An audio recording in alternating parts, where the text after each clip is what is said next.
hit me. There's no damage between our vehicles, though. I don't give a bro, you hit me. Yeah. On May 10th, 2019, disabled veteran Charles Donner and his wife Brittany were driving behind Arkansas State Police Trooper Ryan Wingo in Hot Springs, Arkansas, when Trooper Wingo made a sudden U-turn to attempt to pursue a vehicle traveling the opposite direction that was allegedly speeding. Mr. Donner honked his horn at Trooper Wingo, and Trooper Wingo responded by making a full 360-degree turn, passing another vehicle and pulling behind Mr. Donner with his lights flashing. When Mr. Donner pulled to the right side of the road and stopped his vehicle, Trooper Wingo crashed into him with his cruiser. Pull it to the parking lot. Pull it to the parking lot. 16 Hot Springs. Go and send one of the normal units over here to the shoot factory. I had a car slam on the brakes in front of me. 429. License, registration, insurance, sir. Yeah, sure. Why are you pulling me over? Because you're following me too closely and nearly ran into me. No, I did not. You slammed on your brakes. You had no brake. You had no turn signal or nothing. I had to turn around on the car without speeding. I'm doing my job out here, sir. Give me your license. You hit me. Don't worry. Don't worry. I'll see you in court, dude.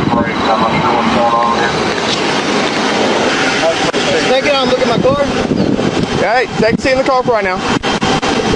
We're on a traffic stop right now. Hey, okay? You hit my car. We're on a traffic stop right now. Out here. I want to see the damage done to my car. Give me a minute. We're on a traffic stop right now. Once I get done with my traffic stop, we're following too closely. I was not following too close. Clearly you were. You hit me. You stopped in the middle of a roadway, sir. No, I didn't stop. I got over and I was in the lane. You trying stopped to in the speed lane. back up. No, I was trying to speed back up. Okay, and you sir. slammed on your gas. Okay. And you hit us. Okay. So. Okay. Well, I told you why I stopped you because you were following me too closely. But I wasn't. But okay. We'll see in court. Okay. Do you have an ID on you, ma'am? I sure do. You don't need your ID. Yes, I do actually for the accident report that you so want, sir. Yes. I do want it. Okay. You hit me. There's no damage between our vehicles, though. I don't give a bro. You hit me.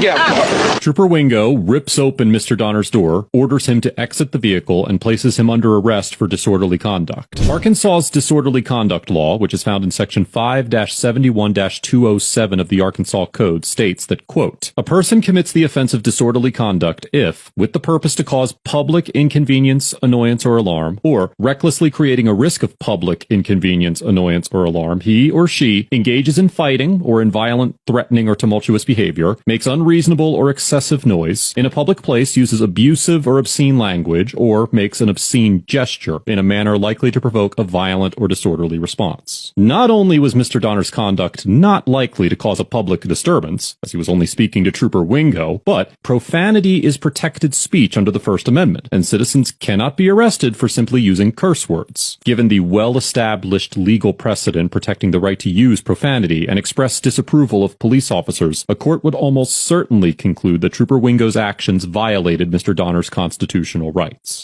You're under arrest for disorderly conduct, sir. Ooh. Come on. Until you can calm down. Okay.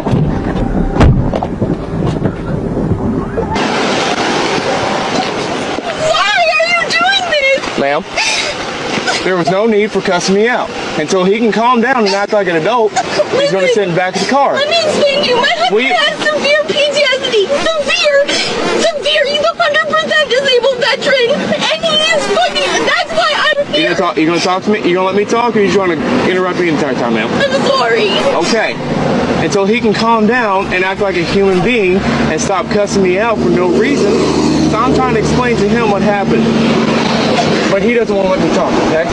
So do you want to let me talk or not? Yes, I'm sorry. Okay. Now.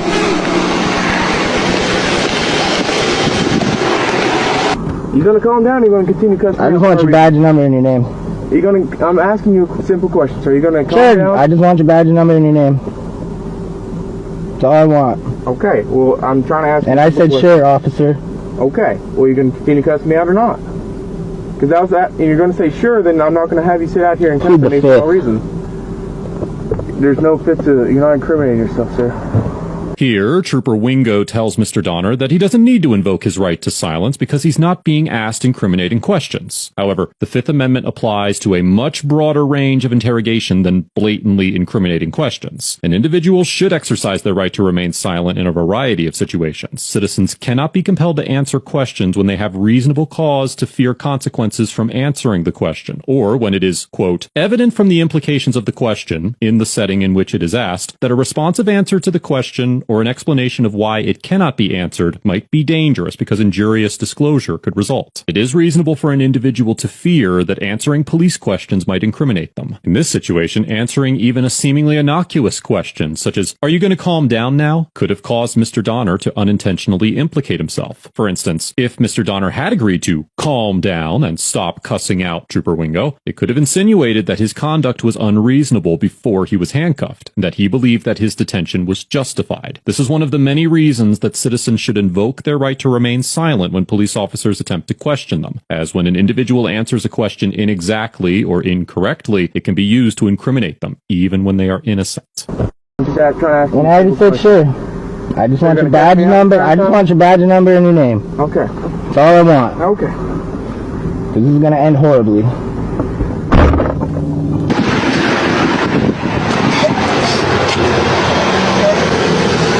I just want him, I'm trying to get him to calm down. But he doesn't want to, he wants to continue yelling at me for no reason, okay? I said he has severe PTSD. I don't know if he has malicious intent. He's over here yelling and cussing me. Now I'm just trying to get his information, and he wants to start yelling and stop in the middle of the road for no reason. I understand, but he was freaking out because you hit our car. That's why he was upset, was because you hit us. The driver in the backseat, he started cussing me out, and I had to calm down, trying to have him calm down the backseat. Okay, but everything's good to go? Yeah. He just wants to yell and cuss me for no reason, so I got him out and put him in the backseat.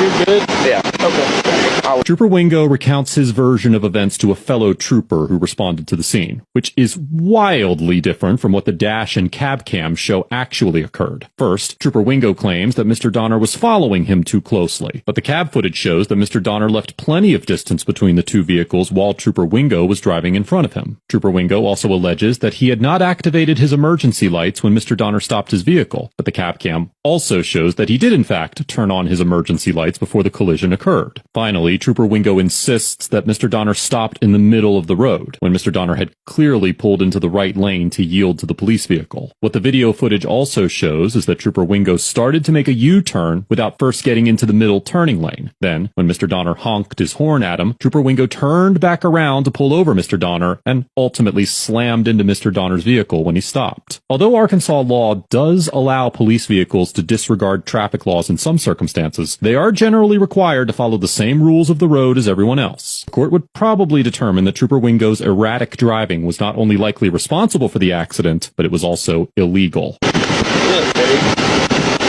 you see these cars, you see the flag, you see the marking?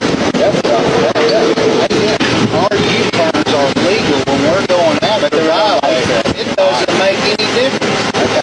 And what you did, slamming on your brakes. I didn't slam on my brakes. That's his word. That's not my way. That's fine. I didn't slam on my brakes. So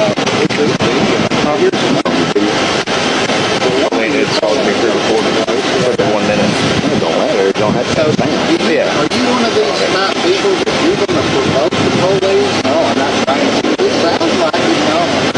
Trooper Wingo eventually released Mr. Donner without charging him with disorderly conduct and issued him a citation for following too closely and parking on a highway. Because of the traumatic experience they had with Trooper Wingo, the Donners decided not to fight these charges and paid the $330 fine. The couple recently decided to retain an attorney to pursue a civil rights lawsuit against Trooper Wingo. Overall, Trooper Wingo gets an F for causing a crash by recklessly operating his patrol vehicle, intentionally misrepresenting the facts of the encounter to justify his actions, and for violating Mr. Donner's First and Fourth Amendment rights by arresting him for his speech. Not only did Trooper Wingo exercise poor discretion by choosing to pull over someone who honked at him rather than an individual who was potentially committing an actual violation, but he also needlessly violated several traffic laws and caused a low-speed crash in an effort to do so. It could certainly be argued that the trooper's actions put more citizens in danger than Mr. Donner would have if he actually had been following the trooper too closely, and it would be difficult for anyone anyone, much less a court, to find Trooper Wingo's conduct anything but objectively unreasonable. This is yet another encounter where an officer attempted to criminalize behavior that their ego could not tolerate, rather than making a legitimate effort to de-escalate the situation. Mr. Donner gets an A for remaining relatively calm and collected throughout the encounter, verbally invoking his right to remain silent, and for maintaining a reasonable balance between challenging the conduct of the troopers and complying with their commands. As discussed earlier, profanities are generally protected under the First Amendment, especially when directed at police officers, and nothing that Mr. Donner said constituted a violation of any legitimate statute. Mr. Donner also made a point to verbally invoke his right to remain silent, and refused to waive that right despite Trooper Wingo's insistence that remaining silent was not necessary. I commend Mr. Donner for effectively exercising his right to silence, and for having the courage to follow up this encounter with